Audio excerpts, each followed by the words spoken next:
هعمل معاكم النهاردة فراخ مشوية في الفرن بتتبيلة خطيرة وحلوة جدا، ومطلعة الفراخ مستوية جدا وطعمها وريحتها تحفة، وبنفس التتبيلة ممكن كمان تشووها على الفحم.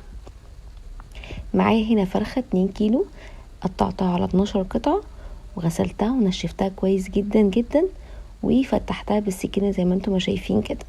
وبعد كده حط عليها عصير ليمون وركنتها على جنب لغاية ما احضر التتبيلة بتاعتي. معايا بقى هنا عبوة زبادي كبيرة، عليها بقى ملح وبابريكا وتوم باودر وفلفل اسود.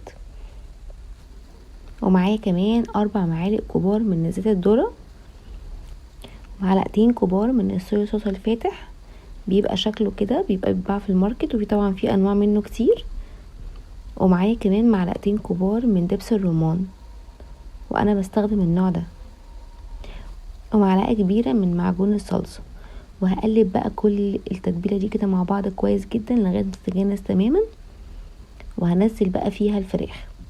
اهم تركايه بقى هنا ان لازم الفراخ تبقى متصفيه كويس جدا، لدرجه ان لو حسيتوا ان فيها سوائل بننشفها بالمناديل، عشان لما بننزلها في التتبيله تستقبل التتبيله كويس، ويبقى طعم الفراخ واضح بعد السوا، ويبقى نفس طعم الفراخ اللي احنا بناكلها بره.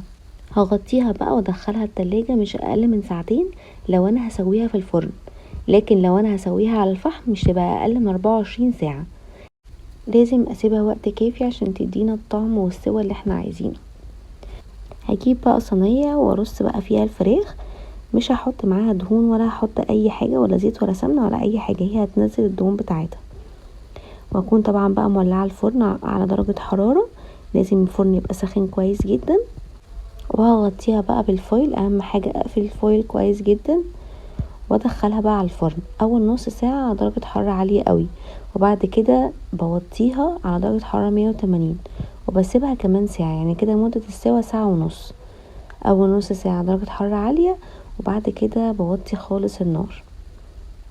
بخرجها بقى كده، بشيل الفويل من عليها، وبعد كده بولع الشواية لمدة 10 دقايق تاخد بس الوش ده.